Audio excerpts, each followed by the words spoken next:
સ્પર્ધાત્મક પરીક્ષાને લગતા દરેક વિષયોના વિડીયોઝ, ડેઇલી કરંટ અફેર્સ તથા નવી ભરતીની માહિતી મેળવવા માટે જોતા રહો અમારી યુટ્યુબ ચેનલ ICE રાજકોટ અને અમારી ચેનલને સબસ્ક્રાઇબ કરો તથા બેલ આઇકોન પ્રેસ કરો જેથી દરેક નવા વિડીયોની નોટિફિકેશન મેળવી શકો. નમસ્કાર વિદ્યાર્થી મિત્રો, ICE ના યુટ્યુબ ચેનલમાં આપ સૌનું હાર્દિક સ્વાગત છે. મિત્રો, આજે આપણે જે ઇમ્પોર્ટન્ટ કરંટ અફેર્સના ટોપિક પર ચર્ચા કરવાના છીએ, સૌપ્રથમ એ ટોપિકનું લિસ્ટ જોઈએ, જેનો પ્રથમ ટોપિક રહ્યો છે ગ્રામ ઉજાલા કાર્યક્રમ. તો કાંઈક ને કંઈક ઉજાલા તો અજવાળાની વાત છે, તો જોઈએ એમાં શું હશે. સેકન્ડ છે ડિપ્થેરિયાના કેસમાં વધારો જે છે જોવા મળેલો છે, તો એની વાત કરશું. ત્રીજું છે સરકારી કરારમાં કામ કરતા લોકો માટે કૌશલ્ય પ્રમાણપત્ર આવશ્યક કરેલું છે, તો એની વાત કરશું. ચોથું છે ભારતીય વૈજ્ઞાનિકના નામ ઉપરથી અવકાશ મથક, જે અવકાશમાં જે મથક આવેલું છે ત્યાં જે બેક્ટેરિયા મળ્યા છે એમાંથી એક બેક્ટેરિયાનું નામ ભારતીય વૈજ્ઞાનિકના નામ ઉપરથી રાખેલ છે, તો એ કયું નામ છે એની વાત કરશું. અને પાંચમો અગત્યનો ટોપિક છે સિંધુ જળ આયોગની બેઠક થઈ છે, ઘણા વર્ષો પાસ આ બેઠક થઈ છે, તો ઇમ્પોર્ટન્ટ છે, તો તમામ ટોપિક ઉપર ચર્ચા કરીશું મિત્રો. તો શરૂઆત કરીએ, જેમાં પ્રથમ ટોપિક રહેલો છે ગ્રામ ઉજાલા કાર્યક્રમ. Ujala Unnat Jyoti by affordable LEDs for all. LED જો કંઈક ને કંઈક લેમ્પ વિતરણની વાત કરેલી છે. તો તાજેતરમાં સરકાર દ્વારા ગ્રામ ઉજાલા કાર્યક્રમ શરૂ કરાયો છે. આ સરકારની એક મહત્વકાંક્ષી યોજના રહેલી છે, જેની અંતર્ગત શું કરશે તો કે જૂના બલ્બના બદલામાં, જૂનો બલ્બ રહેલો હશે એની બદલામાં માત્ર 10 રૂપિયાના મૂલ્યમાં, એટલે કે વિશ્વમાં સૌથી સસ્તા માત્ર 10 રૂપિયાના મૂલ્ય સાથે ગ્રામીણ વિસ્તારોમાં LED બલ્બનું જે વિતરણ જે છે કરવામાં આવશે. તો યાદ રાખજો કે ગ્રામ ઉજાલા કાર્યક્રમ, જો પ્રશ્ન આ રીતે પૂછાય છે મિત્રો, ગ્રામ ઉજાલા કાર્યક્રમ માટે કયા વિધાન સત્ય છે, તો યાદ રાખો કે વિશ્વમાં સૌથી સસ્તા એટલે કે માત્ર 10 રૂપિયામાં જે છે ગ્રામ્ય વિસ્તારમાં જે છે LED બલ્બનું વિતરણ જે છે કરવામાં આવશે. સેકન્ડ જોઈએ આગળ, તો કવરેજ એરિયા એટલે કોને કોને આ યોજનાની અંતર્ગત અત્યારે કવર કરેલા છે.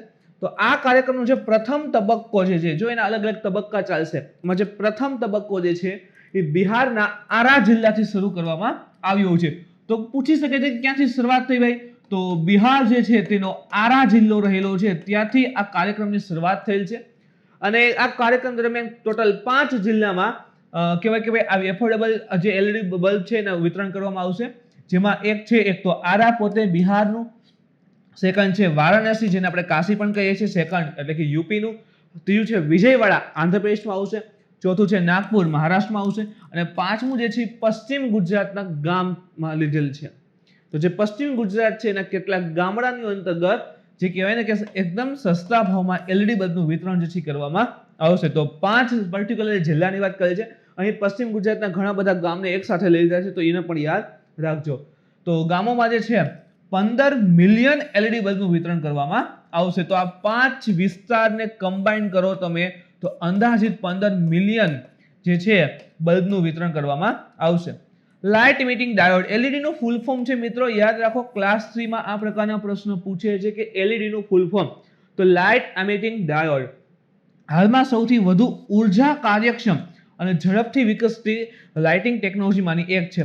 તો ઉર્જા કાર્યક્ષમ એટલે કે એનર્જી માટે એફિશિયન્ટ છે, એનર્જી એફિશિયન્ટ છે, કે એવું નહીં કે ચલો ભાઈ સસ્તા રીતના લેમ્પ છે તો પ્રકાશ ઓછો હશે કે શું, ના, પૂરેપૂરા પ્રકાશ આપનારા લેમ્પ હશે. એની સાથે જે LED ટેકનોલોજી છે ઝડપથી ડેવલપ પણ થઈ રહી છે, એ ટેકનોલોજીનો ઉપયોગ કરી આ બલ્બ બનાવે છે અને એનું વિતરણ જે છે સરકાર કરશે.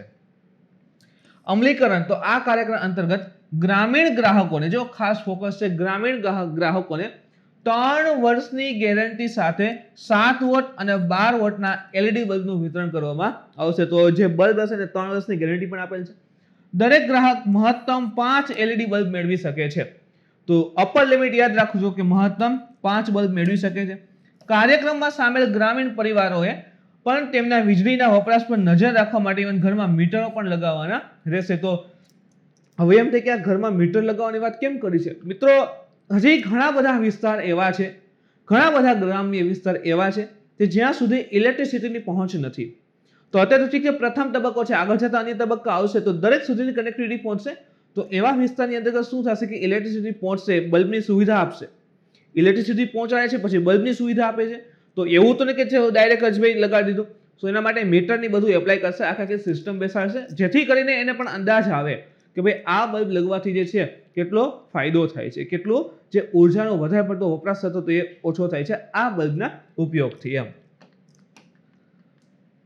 ઉજાલા પ્રોગ્રામ અંતર્ગત જે ઉજાલા પ્રોગ્રામ છે એની અંતર્ગત કન્ઝર્વેશન એનર્જી સર્વિસીસ લિમિટેડ જેને આપણે CESL conservation energy service limited એના દ્વારા ગ્રામીણ વિસ્તારોમાં ઉચ્ચ ગુણવત્તાવાળા LED બલ્બનું વિતરણ કરવામાં આવશે. તો વિતરણ કોણ કરશે?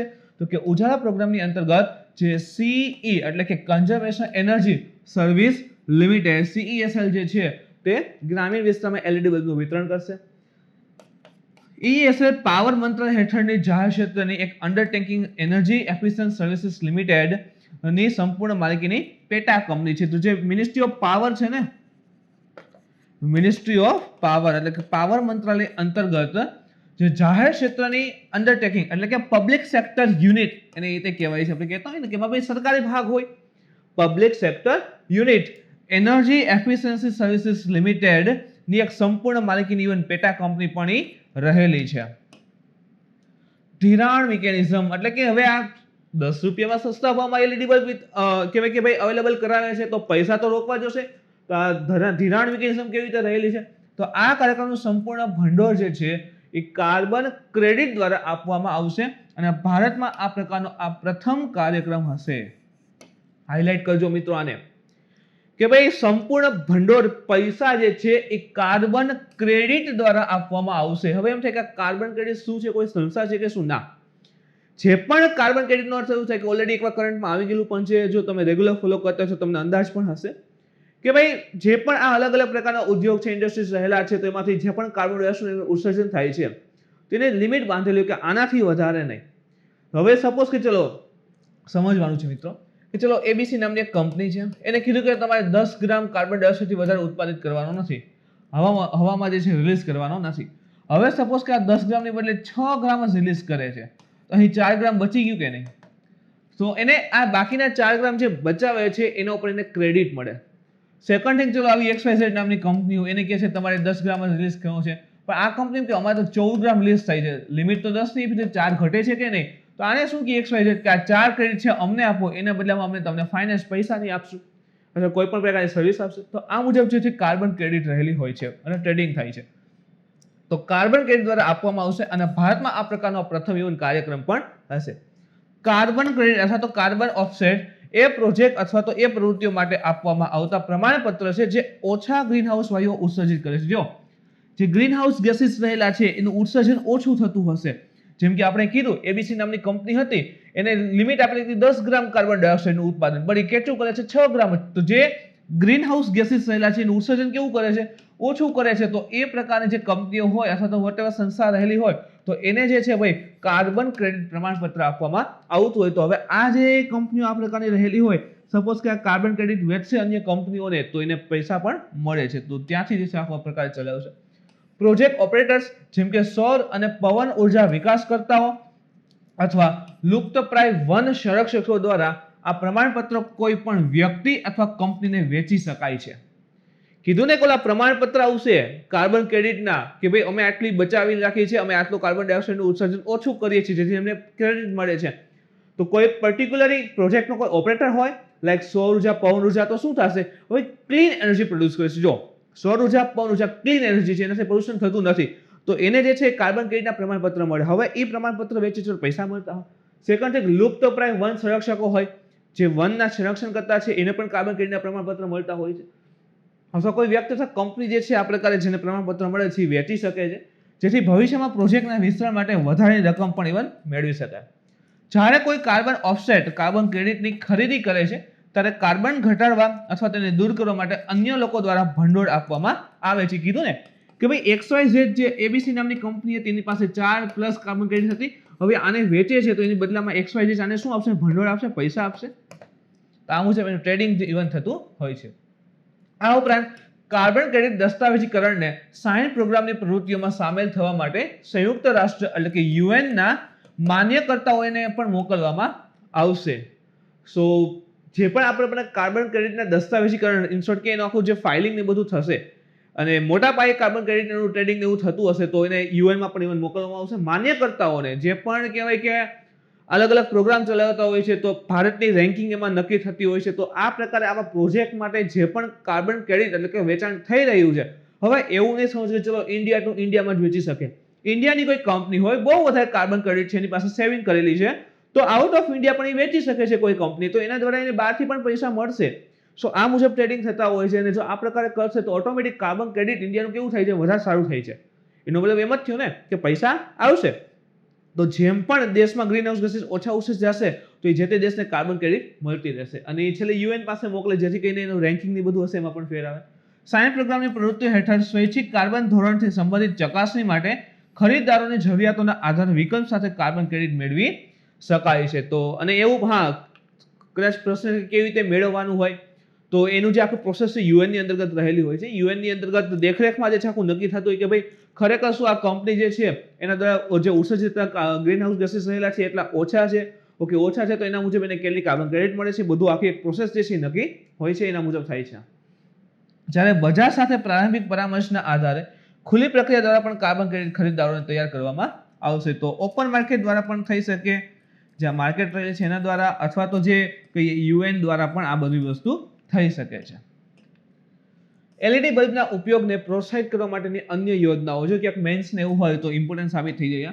જેમ કે Ujala, Unnat Jyoti by affordable LED for all યોજના, એટલે કે ઉજાલાની અંતર્ગત અત્યારે નવું શરૂ થયું છે. રાષ્ટ્રીય માર્ગ લાઇટિંગ પ્રોગ્રામ SLNP. એના પછી જ મિત્રો છે તો ડિફ્ટેરિયાના કેસમાં જે છે વધારો જોવા મળેલો છે. તો વાત કરીએ તો તાજેતરના અધ્યયનમાં જાણવા મળ્યું કે ડિફ્ટેરિયા જો કે પ્રમાણમાં સહેલાઈથી રોકી શકાય તેવો ચેપ છે, છતાં એને એક મોટો વૈશ્વિક ખતરો બની શકે છે. ડિફ્ટેરિયા કોઈ એટલો ભયાનક રોગ નથી એમ કે ભાઈ ચલો આ એકવાર થઈ જાય એટલે કંટ્રોલમાં નથી આવતો. ના, એને સહેલાઈથી જે છે ને કંટ્રોલ કરી શકાય છે, રોકી શકાય છે, છતાં આજે એક મોટો વૈશ્વિક ખતરો બની શકે છે, એની સંભાવના દેખાઈ રહી છે. શા માટે? તેના કેસમાં શું જોવા મળે છે? સતત વધારા જોવા મળેલા છે. તો ભવિષ્યમાં જે છે ભાઈ આનો કેસ ખૂબ વધારે વધી શકશે, તો એક ખતરો બનીને ઉભરી શકે છે. Like corona. આંકડા ઉપર વાત કરીએ તો વૈશ્વિક વૃદ્ધિ, આખા વિશ્વમાં ડિફ્ટેરિયાના કેસમાં શું થયું છે? વધારો. જેમ કે જોઈએ તો વૈશ્વિક સ્તરે ડિફ્ટેરિયાના કેસોની સંખ્યા ધીરે ધીરે વધી રહી છે. વર્ષ 2018માં 16,651 કેસ નોંધાયા હતા. જો સમજો, 2018માં 16,651 કેસ નોંધાયા હતા, જે 1996 થી 2017 વચ્ચેના કેસ તમે જુઓ ને તો 8,105 હતા. સો 2018ના વર્ષ સુધીમાં 18મા વર્ષમાં 16,651 અને 96 થી 17માં તમે જુઓ તો 8,105 દરમિયાન નોંધાયેલા કેસોની વાર્ષિક સરેરાશ કરતા પણ કેવા થઈ ગયા છે? બમણા થઈ ગયા છે. તો આના સરેરાશ તમે જો 8 × 16 તો સરેરાશ કરતા પણ ઇવન કેવા થઈ ગયા છે? બમણા થઈ ગયા છે. વર્લ્ડ તો ઠીક છે, આપણે ખાસ કરીને ભારતીય પરિદૃશ્યો પર નજર કરીએ મિત્રો, તો વર્લ્ડ હેલ્થ ઓર્ગેનાઇઝેશન, વિશ્વ આરોગ્ય સંગઠન WHO ના અનુસાર ભારતમાં 2011 દરમિયાન ટોટલ 2,365 કેસ નોંધાણા હતા. જોકે 2016, 17 અને 18માં આ સંખ્યા ક્રમિક વધીને 2016માં થઈ ગયા 3,380, 17માં થઈ ગયા 5,293 અને 18માં થઈ ગયા છે 8,788. હવે એમ થાય કે તો અહીંયા આ રીતે કેવી રીતે, આ કેવી રીતે છે? તો આ લગભગ તમે જો ને તો વાર્ષિક છે કે ભાઈ એક વર્ષમાં અંદાજિત આટલા, એક વર્ષમાં અંદાજિત આટલા. 96 થી 97, 97 થી 98 તો લગભગ દરેક વર્ષે 8,100 આસપાસની દરમિયાન રહ્યા હતા. પણ ઠીક છે, વયસોને સાઈડમાં મૂકો તો તમે ભારત ઉપર નજર કરો તો 2011માં 2,365 કેસ નોંધાયા હતા, જે તમે 2018 સાથે કમ્પેરિઝન કરો તો 8,788. તો કહેવાય કે ભાઈ ડિફ્ટેરિયાની અંતર્ગત જે છે સતત કેસ વધી રહ્યા છે. WHO અનુસાર ભારત વર્ષ 2017માં વૈશ્વિક સ્તરે ડિફ્ટેરિયાના કુલ કેસોના 60% કેસો માટે જવાબદાર હતું. 2017ની વાત કરે છે. સપોઝ કે વિશ્વમાં 100 કેસ જોવા મળ્યા હોય, આખા વિશ્વમાં 100 કેસ 2017 સાલમાં WHO મુજબ, તો આમાંથી તમે જુઓ તો 60 કેસ જે છે એ માત્ર ભારતમાં જ જોવા મળે છે. આવું WHO નું માનવું હતું. 2018માં દિલ્હીમાં ડિફ્ટેરિયાના કારણે 50 થી વધુ બાળકોના ઇવન મોત પણ નીપજ્યા હતા. તો એનાથી ડેથ રેટ પણ વધી રહ્યો છે. તો કારણ જોઈએ તો anti microbial resistance. Anti microbial resistance જોઈએ શું છે? તો ડિફ્ટેરિયા એ એન્ટીબાયોટિક ઘણા વર્ગો માટે પ્રતિરક્ષા વિકસાવવાનું શરૂ કરેલ છે. ઇવન ડિફ્ટેરિયાએ જ ઘણી વખત એવું થાય, તમે ઇવન જો આપણે કહેતા હોય કે એગ્રીકલ્ચરમાં ખાસ તમને જોવા મળે કે સામાન્ય એવી દવા છાંટી હોય ને તો રોગના જીવાણુ ફૂગ જે જાતા ના હોય, અથવા એના 2-3 વર્ષ પછી પાછા કંઈક નવો વાયરસ અથવા નવા પ્રકારના રોગ ખેતીમાં આવે. કેવી રીતે આવું છે? તો જે પણ તે દવાની છાંટે છે ને એની સામે એનાથી એ ફૂગ અથવા તો જે તે જીવજંતુ રહેલા હોય એ દવાને ઇફેક્ટ ન આવે એ પ્રકારે પોતે ડેવલપ થાય છે, એ મુજબ ખુદમાં ચેન્જીસ કરે છે, જેથી કરીને સામાન્ય દવા પછી ચાલશે નહીં. તો એ તમે જો કે ભાઈ જે દવા અથવા તો વોટેવર જે છાંટવામાં આવે છે એની સામે પોતે પણ પ્રતિરક્ષાથી બનાવી, તો એની મુજબ ડિપ્થેરિયાએ એન્ટીબાયોટિક્સના ઘણા વર્ગો માટે પ્રતિરક્ષા વિકસાવવાનું શરૂ કરેલ છે. સો એની જૂની દવાની સીધી એને ઇફેક્ટ આવે નહીં. કોઈ પણ સૂક્ષ્મસજીવ લાઈક બેક્ટેરિયા, વાયરસ, ફૂગ, પરોપજીવી વગેરે દ્વારા એન્ટી માઇક્રોબાયલ દવાઓ એટલે કે એન્ટીબાયોટિક્સ, એન્ટીફંગલ્સ, એન્ટીવાયરલ, એન્ટીમેલેરિયા એન્ડ એન્ટી હેલ્મેન્ટ્સ માટે રોગ પ્રતિકારક શક્તિ વિકસિત કરવી, જેનો ઉપયોગ તેના સંક્રમણના ઇલાજ માટે કરવામાં આવે છે અને એને જ કહેવાય છે AMR. આ AMR શું છે, એનું ફૂલ ફોર્મ શું હોય છે મિત્રો, કોમેન્ટ કરજો કે ભાઈ એન્ટી માઇક્રોબાયલ દવાઓ લાઈક એન્ટીબાયોટિક્સ છે, એન્ટીફંગલ છે, જો ફંગલ ફૂગને ઇન્ફેક્શન લાગે ને તો એન્ટીફંગલ, એન્ટીવાયરલ, એન્ટીમેલેરિયા એન્ડ એન્ટી હેલ્મેન્ટ. તો એના દ્વારા જે રોગ પ્રતિકારક શક્તિ હોય એને વિકસિત કરવી, આ બધાથી રોગ પ્રતિકારક શક્તિ વિકસિત કરવી અને એનો જ ઉપયોગ કરી તેના સંક્રમણના ઇલાજ માટે કરવામાં આવે છે. ઓલું કહેવાય ને કે ભાઈ સાપના ઝેરની દવા સાપના ઝેરમાંથી જ બનતી, તો એ પ્રકારની કંઈક અહીં વાત જે છે એ કરેલી છે. કોવિડ-19 ની અસર. હવે બેક્ટેરિયાના કેસ વધે છે અને કોવિડ-19 ને કેવી રીતે લેવા દેવા? જેમ કે કોવિડ-19 એ વિશ્વના વિવિધ ભાગોમાં રસીકરણના કાર્યક્રમને ભારે અસર કરી છે. હવે સપોઝ કે ભારત સરકાર છે, સમજજો કે એક ગામ લીધું છે ABC નામનું ગામ અને નક્કી કરે છે કે આ ગામમાં સંપૂર્ણ વેક્સિન રસીકરણનો કાર્યક્રમ ચલાવવો છે. આના માટે 1 કરોડનો અંદાજિત ખર્ચો છે. હવે કોવિડ-19 આવે છે તો કોવિડ-19 ઓલરેડી ગવર્મેન્ટ પણ થોડી ઘણી વીક ચાલે છે અને એમાં હવે નક્કી કરવું પડે કે ભાઈ આને કોવિડ-19 ની વેક્સિન પેલા જરૂર છે કે અન્ય વેક્સિન. તો ઓટોમેટિકલી કોવિડ-19 જરૂરિયાત વધારે લાગશે તો ઓલા વેક્સિન જે છે એના પ્રોગ્રામ ધીમા પડી ગયા. તો કોવિડ-19 ની અસર એ પ્રકારે આવે છે કે ભાઈ રસીકરણ કાર્યક્રમને આ ભારે અસર કરે છે. આ જે અન્ય રસીકરણના કાર્યક્રમ છે એને ઢીલા કરી દીધા છે. તાજેતરના બાળકો પર કોવિડ-19 ના પ્રભાવ પર જાહેર સંયુક્ત રાષ્ટ્રના એક રિપોર્ટ મુજબ રસીકરણ ઝુંબેશને સ્થગિત કરવાથી વિવિધ રોગોને નાબૂદ કરવાના દાયકાઓ જૂના પ્રયત્નોમાં ઘટાડો થશે. સો રસીકરણના આ પ્રકારના કાર્યક્રમ જે સ્ટોપ કરી ઊભા રાખ્યા છે, જેથી કરીને શું થાય કે ભાઈ વિવિધ ભાગમાં જે રસીકરણ દ્વારા અમુક પ્રકારના રોગને નાબૂદ કરવાના જે આપણે વર્ષ નક્કી કર્યા હોય શું થઈ ગયા હોય પાછળ જતા રહેશે. એને લઈને જે પ્રયત્ન કરે છે કેવા થશે, હવે ઘટી જશે. રોગને લઈને સમજણ પણ રહેલી છે. જેમ કે માતા પિતા વારંવાર આ રોગને સામાન્ય ઉધરસ અને શરદી માની લે છે અને ડોક્ટરની દવા લઈ લે છે, પરંતુ ડિપ્થેરિયાની દવા બાળકને આપવામાં આવતી નથી હોતી. સામાન્ય એવા ડોક્ટર હોય કહેવાય કે ભાઈ શેરીના અંતે બેસતા હોય તો સામાન્ય એવા ડોક્ટર પાસે જઈને કે શરદી ઉધરસ છે, ઓકે દવા આપી દેશે, થોડું ઘણું ફેર રહેશે. ફરી પાછા થોડાક દિવસ મળતા નહીં તો પાછી ત્યાંથી દવા લઈ આવે. પણ સપોઝ કે થોડાક ટાઈમમાં ફેર નથી પડતો તો જરૂરી છે કે ભાઈ કોઈ અન્ય ડોક્ટરને દેખાડવામાં આવે, રિપોર્ટ કરવામાં આવે. તો એના મુજબ જો આ પ્રકારની પ્રક્રિયા નથી થતી તો જે છે આ રોગ જે છે ખૂબ જ ભયાનક રીતે વધી શકે છે.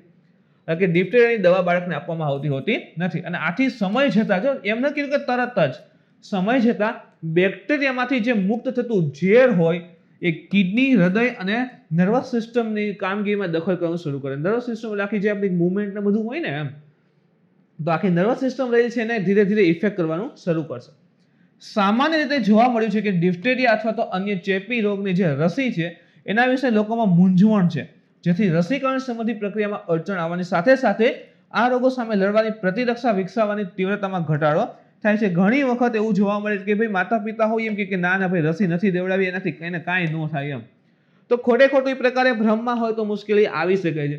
ઇવન હવે જો ઓટોમેટિક જે અલગ અલગ પ્રકારની સરકાર જ રસીકરણ કાર્યક્રમ ચલાવે છે, જે દરેક બાળકને રસી આપી શકાય અને ભવિષ્યમાં આ અલગ અલગ પ્રકારના જે રોગ રહેલા છે એનાથી એને બચાવી શકાય. એક્ઝામ્પલ કે તમે જો પોલિયોની વેક્સિન આપવામાં આવે છે જેથી કરીને ભવિષ્યમાં કોઈને પોલિયો થાય નહીં. તો એ મુજબ ઘણી વખત માતા પિતા જે છે એ એમ માને કે રસીકરણ સંબંધી પ્રક્રિયામાં અડચણ, ઇન શોર્ટ કે ભાઈ એટલી બધી જરૂર નથી અને કાંઈ થતું હોતું નથી, તો એ વખતે એને રસીકરણ આપવામાં નથી આવતું તો ભવિષ્યમાં એને આ પ્રકારના અલગ અલગ રોગ થવાની શક્યતા હોય છે.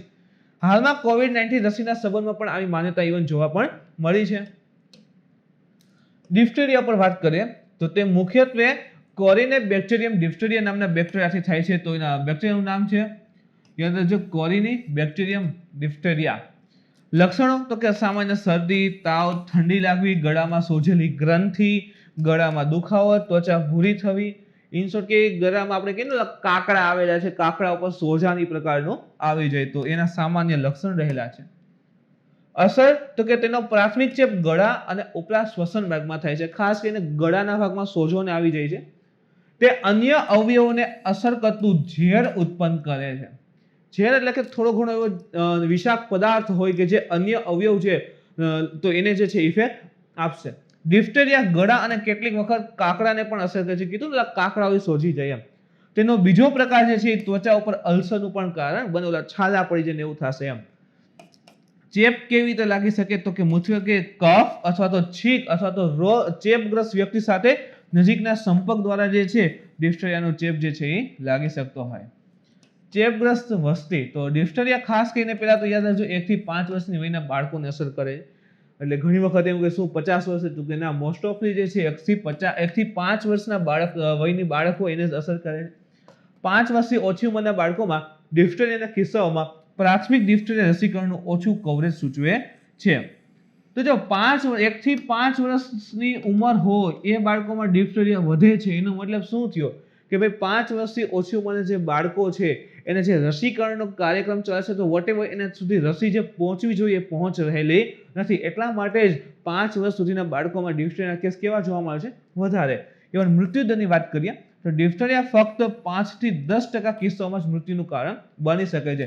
તો 100 થી લગભગ 5 કે 10 કિસ્સા એવા બની શકે કે ભાઈ મૃત્યુ થાય. અને એમાં પણ જો વ્યવસ્થિત સારવાર કરે તો આને હજી ઘટાડી શકાય છે. તો સારવાર જોઈએ તો કે ઝેરના પ્રભાવને તટસ્થ બનાવવા માટે ડિફ્ટેરિયા એન્ટીટોક્સિન એટલે કે જે ઝેર હોય એને નિષ્ક્રિય કરી દે તો એન્ટીટોક્સિન તેમજ બેક્ટેરિયાને મારવા માટે એન્ટીબાયોટિક્સનો ઉપયોગ જે છે કરવામાં આવે છે.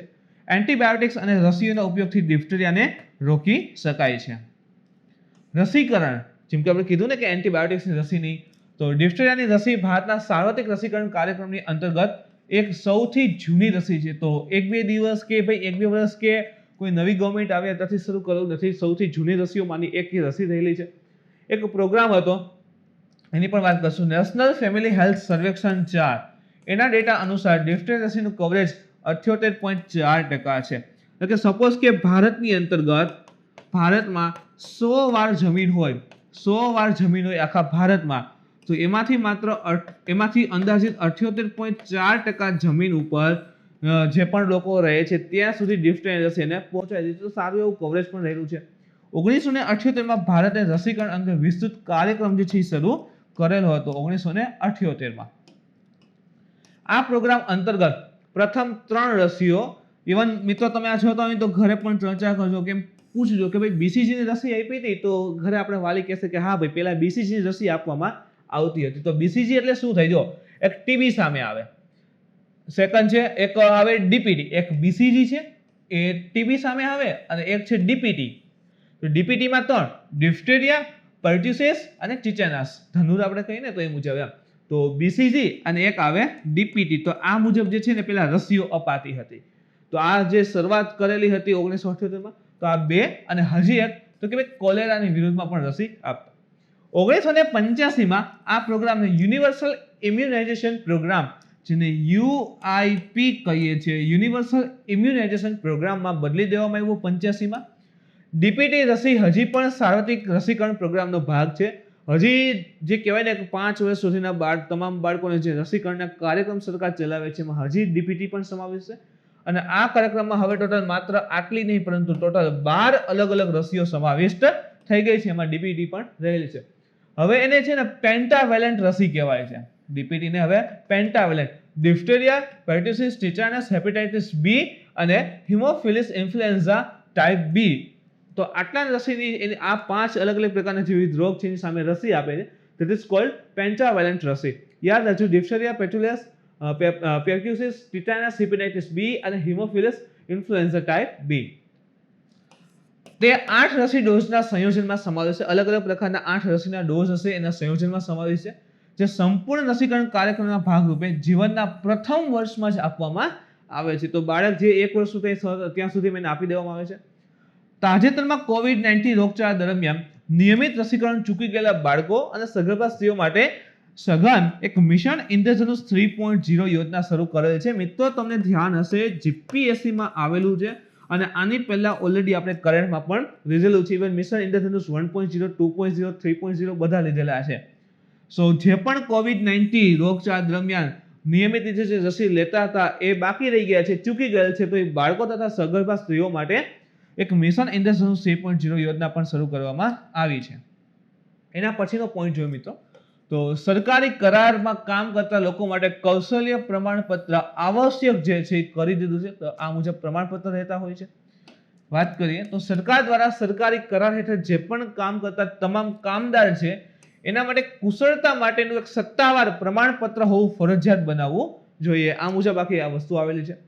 કૌશલ વિકાસ અને ઉદ્યોગ સાહસિકતા મંત્રાલય, જો મંત્રાલયનું નામ આવેલું છે, તો કૌશલ વિકાસ અને ઉદ્યોગ સાહસિકતા મંત્રાલય દ્વારા તમામ સરકારી વિભાગો દ્વારા તેમની દેખરેખ હેઠળ જારી થવાવાળા તમામ કરાર માટે આને ફરજિયાત બનાવવું જોઈએ. તો આ મુજબની ભલામણ છે. તો યાદ રાખજો કે કંઈક ને કંઈક આવી ભલામણ આવેલી છે, ક્યાંક ને ક્યાંક પૂછી પણ શકે છે. તો કૌશલ વિકાસ અને ઉદ્યોગ સાહસિક મંત્રાલય જે પણ કરાર આધારિત ભરતીઓની બધું આવે છે એમાં કીધું કે ભાઈ જે પણ વ્યક્તિ આવે છે તો એને આ પ્રકારનું સર્ટિફિકેટ એની પાસે હોવું જોઈએ, જેથી ખબર પડે કે ભાઈ ઓકે તેની પાસે ટ્રેનિંગ છે, એની પાસે કૌશલ્ય વિકાસ ધરાવે છે.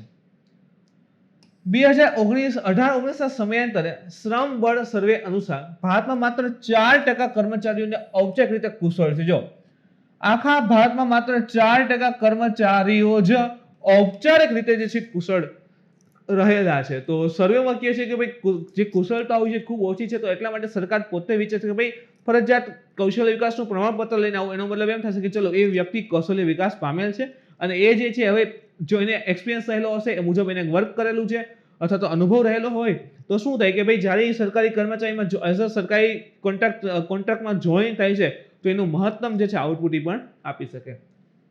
અને આવું એટલા માટે કારણ કે સરકારી ઠેકેદારો સામાન્ય રીતે ઓછા વેતન મેળવનારા અનૌપચારિક કામદારોને પસંદ કરે છે.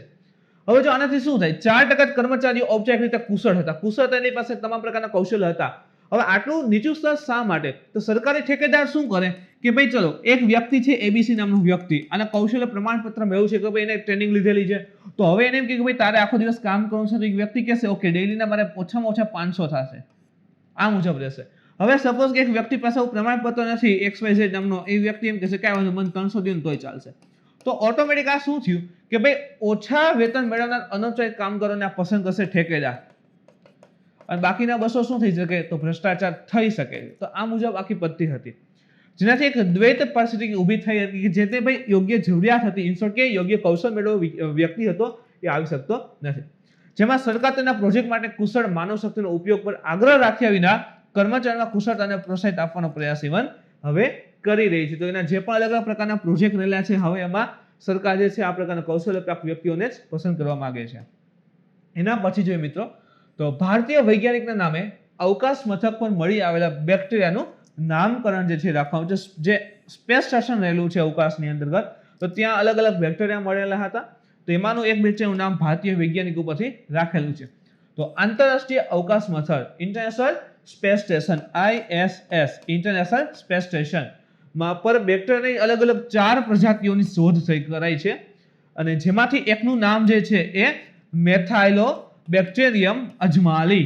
યાદ રાખજો મેથાઇલોબેક્ટેરિયમ અજમાલી, જે ભારતીય જૈવ વિવિધતા વૈજ્ઞાનિક સૈયદ અજમલ ખાનના નામ પર રાખવામાં આવેલ છે. તો ઇમ્પોર્ટન્ટ બને છે મિત્રો, ખૂબ જ વધારે ઇમ્પોર્ટન્ટ બને છે કે તાજેતરમાં ISS એટલે કે ઇન્ટરનેશનલ સ્પેસ સ્ટેશન ઉપર જે અલગ અલગ પ્રકારના 4 બેક્ટેરિયા મળેલા છે એમાંના એક બેક્ટેરિયાનું નામ જે ભારતીય વૈજ્ઞાનિક ઉપર રાખેલું છે એ નામ શું છે તો મેથાઇલોબેક્ટેરિયમ અજમાલી. એક આ પ્રકારની લાઈન આવે. એક સેકન્ડ શું આવે કે જે આ જે ભારતીય જે અજમલ સૈયદ અજમલ જે છે એ ભારતીય જૈવ વિવિધતા વૈજ્ઞાનિક રહેલા હતા. એક વાક્ય આવું આવશે કે એનું નામ ઉપર, સેકન્ડ આવું આવે, પછી કે પેલું સાચું બીજું સાચું, બંને સાચા બંને ખોટા. તો અહીં બંને સાચા પડશે કારણ કે એ જે સૈયદ અજમલ ખાન હતા તે પોતે ભારતીય જૈવ વિવિધતા વૈજ્ઞાનિક જે બાયોડાયવર્સિટી રહેલી છે એના વૈજ્ઞાનિક હતા અને એના નામ ઉપરથી જ આજે ISS માં જે બેક્ટેરિયા મળે છે એકનું નામ રાખવામાં આવેલ છે. બેક્ટેરિયાની 4 જાતો મેથાઇલોબેક્ટેરિયા પરિવારથી જીવન સંબંધિત છે. તો મેથાઇલોબેક્ટેરિયા આખો પરિવાર છે અને બાકીના આગળ જે લગાવ્યું ને આપણે એનું નામ બનશે. તેની એક જાતની ઓળખ જે છે મેથાઇલોબ્રામ રોડેસિયાન બેક્ટેરિયા તરીકે કરવામાં આવી છે અને અન્ય 3 જાતો અત્યાર સુધી હજી અજાણ હતી. એક એની પ્રજાતિ જે છે ઓળખ થઈ ગઈ છે, બાકીની અત્યાર સુધીની તો બાકીની 3 જે એની પ્રજાતિ હતી અજાણ હતી. આ બેક્ટેરિયા છોડના વિકાસમાં મદદરૂપ થાય છે. જુઓ હવે એકચ્યુઅલી ISS એના ઉપર મળેલા છે, ત્યાં શોધ થઈ છે અને પાછા બેક્ટેરિયા જે છે એ છોડના વિકાસ થવા માટે મદદરૂપ થાય છે. તો ભવિષ્યમાં કંઈક ને કંઈક આને લઈને એડવાન્સમેન્ટ પણ આવી શકે છે. એના પછી જોઈએ મિત્રો સિંધુ જળ આયોગની બેઠક. તો 2.5 વર્ષથી વધુના સમય અંતરાલ એટલે કે 2.5 વર્ષ પછી ભારતીય અને પાકિસ્તાન ઇન્ડિયા એન્ડ પાકિસ્તાનના મંડળ દ્વારા સ્થાયી સિંધુ આયોગ પરમનન્ટ ઇન્ડસ કમિશનની 116મી બેઠક જે છે શરૂ થઈ છે. તો 2.5 વર્ષ પછી ઇન્ડિયા પાકિસ્તાન વચ્ચે પરમનન્ટ ઇન્ડસ કમિશનની જે છે 116મી બેઠક શરૂ થઈ છે. તો ઇમ્પોર્ટન્ટ તો ખાસ યાદ રાખજો, 2.5 વર્ષે થઈ છે અને એટલા માટે પણ છે જેમ કે તમને ખબર છે ઇન્ડિયા અને પાકિસ્તાન વચ્ચે સીઝ ફાયર એગ્રીમેન્ટ જે 2003નો એગ્રીમેન્ટ છે એ પણ અત્યારે લાગુ થયેલો છે. તો બોર્ડર ઉપર તમે ફાયરિંગ પણ ઓછું જોઈ શકો છો. તો ક્યાંક ને ક્યાંક દેશો વચ્ચે સંબંધ સારા બની શકે છે. ઇવન ભારત જે છે ઇન્ડિયા પાકિસ્તાનને કોરોનાની વેક્સિન પણ આપવાનું છે. તો બધું હાઇલાઇટ છે, ક્યાંક જોતા રહેજો. આ બેઠક બંને પાડોશી દેશો વચ્ચે દ્વિપક્ષીય સંબંધોને સામાન્ય બનાવવાની વ્યાપક પ્રક્રિયાના ભાગરૂપે જોવામાં પણ આવે છે. 2.5 વર્ષ બાદ બેઠક થઈ છે તો કહી શકીએ કે બંને દેશો વચ્ચે સંબંધ પણ સુધરી રહ્યા છે. તેને દ્રષ્ટિએ પણ એને જોવામાં આવે છે. હવે સિંધુ જળ સંધિ વિશે વાત કરીએ તો એક જળ વિતરણ કરાર છે, એગ્રીમેન્ટ છે જે પાણી રહેલું છે એના વિતરણ માટેનું, જેના પર વર્ષ 1960માં જે વિશ્વ બેંક છે એના હસ્તક્ષેપ દ્વારા ભારતના વડાપ્રધાન જવાહરલાલ નહેરુ અને પાકિસ્તાનના વડાપ્રધાન હતા આયુબ ખાન, તો એની વચ્ચે જે છે સહી આ એગ્રીમેન્ટ ઉપર સહી થઈ હતી. તો યાદ રાખો 1960માં વર્લ્ડ બેંકની અધ્યક્ષતા કે વચ્ચે વર્લ્ડ બેંક રાખી હતી અને ઇન્ડિયા અને પાકિસ્તાને જે છે સિંધુ સંધિની એક સંધિ કરી હતી અને જેને જ આપણે સિંધુ સંધિ કહીએ છીએ, સિંધુ જળ સંધિ, ઇન્ડસ વોટર ટ્રીટી. હવે એના મુજબ 3 પૂર્વી નદીઓ રાવી, બિયાસ અને સતલજ,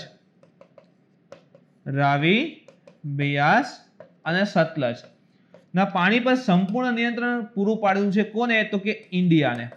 તો સમજીએ ફરી તો કે ઇન્ડસ વોટર ટ્રીટી.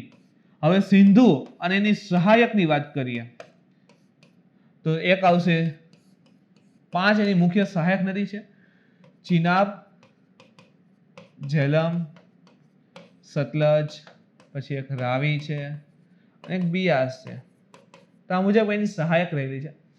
સો એક યાદ રાખો, ઇન્ડસ ઉપર સિંધુ, સી ચિનાબ અને ઝેલમ. તો આ 3 નદી જે છે ઇન્ડસ વોટર ટ્રીટી આને લાગુ પડે છે. તો આ 3 નદીઓનું 80% પાણી જે છે એ પાકિસ્તાન યુઝ કરે છે, રિમેનિંગ 20% જે છે એ ઇન્ડિયા યુઝ કરે છે અને બાકીની 3 નદી વધીને સતલજ, બિયાસ, રાવી, તો આ 3 જે છે ઇન્ડિયા પાસે રહેલી છે. તો આ મુજબ આખી સંધિ હતી. તો અહીં લખેલું છે કે 3 પૂર્વવર્તી નદી રાવી, બિયાસ અને સતલજ એના પાણી ઉપર ભારતનું સંપૂર્ણ નિયંત્રણ જે છે પૂરું પાડેલું છે. પાકિસ્તાન જે છે એ પશ્ચિમ તરફની નદીઓ લાઈક સિંધુ, ચિનાબ અને ઝેલમનું નિયંત્રણ કરે છે. શા માટે? કારણ કે 80% એ પાણીનો ઉપયોગ પાકિસ્તાન કરે છે એટલા માટે. સંધિ મુજબ પાકિસ્તાન અને ભારતના જળ કમિશનરોને વર્ષમાં 2 વખત મળવા, જે પણ આ વોટર જે કમિશનર રહેલા છે આ સંધિ માટેના, તો એને આખા વર્ષમાં 2 વાર મળવા અને પ્રોજેક્ટ સ્થળો અને નદી પરના કરવામાં આવતા મહત્વપૂર્ણ કાર્યોની ટેકનિકલી જે એના પાસા અંગે માહિતી આપવી જ જોઈએ. તો એગ્રીમેન્ટમાં એવું હતું કે ભાઈ બંને એના જે જળ કમિશનર છે એ વર્ષમાં 2 વખત ભેગા થવા જોઈએ અને નદીઓ ઉપર જે પણ જે 3 નદી છે ને ઇન્ડસ, ચિનાબ અને ઝેલમ, તો આ 3 નદી ઉપર જે પણ પ્રકારના પગલા લેતા હોય તો એકબીજાને એની માહિતી આપવી જ જોઈએ. એમ કરાર હેઠળ બંને પક્ષો જળ પ્રવાહ તથા ઉપયોગ કરવામાં આવતા પાણીનો જથ્થો વિવરણ કરવામાં આવતો હતો. હવે એક ઈ પણ યાદ રાખો કે આમાં 3 નદીનો 80% પાણી જે છે પાકિસ્તાન યુઝ કરવાનું છે, પણ રિમેનિંગ 20% જે છે ઇન્ડિયા લિમિટેડ ક્ષેત્ર છે, લાઈક પીવાના પાણી તરીકે, એગ્રીકલ્ચર તરીકે, જળમાર્ગ તરીકે, તો એ મુજબ જે છે એનો ઉપયોગ જે છે એ કરી શકે છે. સ્થાયી સિંધુ આયોગ ઉપર વાત કરીએ તો પરમનન્ટ ઇન્ડસ કમિશન ભારત અને પાકિસ્તાનના અધિકારીઓનું બનેલું એક દ્વિપક્ષીય, કારણ કે અહીં 2 જ પક્ષ છે ઇન્ડિયા અને પાકિસ્તાન, તો દ્વિપક્ષીય કમિશન છે. આનું ગઠન સિંધુ જળ સંધિ 1960ના લક્ષ્યના અમલ અને સંચાલન માટે કરવામાં આવેલ છે. તો 1960 ની જે સંધિ રહેલી છે એનો વ્યવસ્થિત અમલ થાય એ મુજબ જ સંચાલન થાય નદીઓનું, એ મુજબ એના માટે આ જે કહેવાય ને કે પરમનન્ટ ઇન્ડસ કમિશન એની રચના કરેલી છે. સિંધુ જળ કરાર મુજબ આ આયોગની વર્ષમાં ઓછામાં ઓછી એક વર્ષમાં એક વાર તો મીટિંગ થવી જ જોઈએ. વર્ષમાં ઓછામાં ઓછી એક વખત અને ઓછામાં ઓછી દર વર્ષે એક વાર તો મીટિંગ થવી જોઈએ. નિયમિત બેઠક ભારત અને પાકિસ્તાનમાં થવી જ જોઈએ, પરંતુ છેલ્લા 2.5 વર્ષથી એક પણ મીટિંગ થયેલી નહોતી. હવે આયોગની કામગીરી શું હશે કે નદીઓના પાણીને લગતી કોઈ પણ પ્રકારની સમસ્યાઓને અભ્યાસ કરવા અને બંને સરકારોને રિપોર્ટ કરવું. તો અહીં પાકિસ્તાન તરફથી પણ હશે અને ઇન્ડિયા તરફથી પણ કમિશનર હશે. સો નદી અથવા પાણી સાથે જે પણ સમસ્યાઓ જે પણ કાર્ય રહેલા હોય તેના વિશેની માહિતી બંને government like India and Pakistan બંને ગવર્મેન્ટને આપવી. પાણી વહેંચણીના કારણે ઉદ્ભવતા વિવાદોનું સમાધાન કરવું. ઘણી વખત પાકિસ્તાન આરોપ લગાડે કે ભાઈ તમે વધારે પાણી યુઝ કરો છો, અયોગ્ય રીતે ઉપયોગ કરો છો, તો એ પ્રકારના જે પણ વિવાદ આવે એને સોલ્વ કરવા. પ્રોજેક્ટ સાઇટ્સ અને એના માટે નદીના મહત્વના છેડે થવાવાળી કાર્યો માટે ટેકનોલોજીકલ નિરીક્ષણ ગોઠવવા. લાઈક આપણે એમ કહીએ કે ભાઈ ચલો એક અહીં ડેમ બનાવીએ છીએ આપણે સિંધુ ઉપર એમ કહીએ તો ભાઈ આ ડેમથી જે પાકિસ્તાન સાથેનો કરાર છે કે 80% પાણી એને પહોંચશે તો એને કઈ નુકસાન તો નથી થતું ને, તો એનો કરારનો જે છે ભાઈ ભંગ તો નથી થતો ને, તો એ પ્રકારના ટેકનિકલ ઇન્ફોર્મેશન ઉપર પણ વોચ રાખે છે. દર 5 વર્ષે એકવાર તથ્યોની તપાસ માટે નદીઓના નિરીક્ષણ કરવા માટે સામાન્ય પ્રવાસ પણ કરે છે. ચલો આપણે અત્યારે એમ કહીએ કે હા ભાઈ આ 80% કમ્પ્લીટ ચાલે છે મુજબ કાંઈ નથી, 2 વર્ષ પછી આપણે થોડોક ચેન્જીસ કરીને પાણી રોકી દઈએ તો એટલે શું કરે છે દર 5 વર્ષે જે પણ આ ડેમ ને બધું બનાવતા હોય એનું નિરીક્ષણ કરવા પોતે આવે છે. કરારની જોગવાઈઓના અમલીકરણ માટે જરૂરી ઇવન પગલાં પણ આ લે છે. તો મિત્રો આ હતું આજનું કરંટ અફેર્સ. આજના લેક્ચરમાં તમને કંઈ ડાઉટ હોય, ક્વેરી હોય તો તમે કોમેન્ટ કરીને જણાવી શકો છો. મિત્રો આજનો વિડીયો ગમ્યો તો લાઈક કરો, શેર કરો, તમારા મિત્રો સુધી પહોંચવા માટે કોશિશ કરો. કાલે ફરી મળીશું નવા ટોપિક સાથે. Thank you.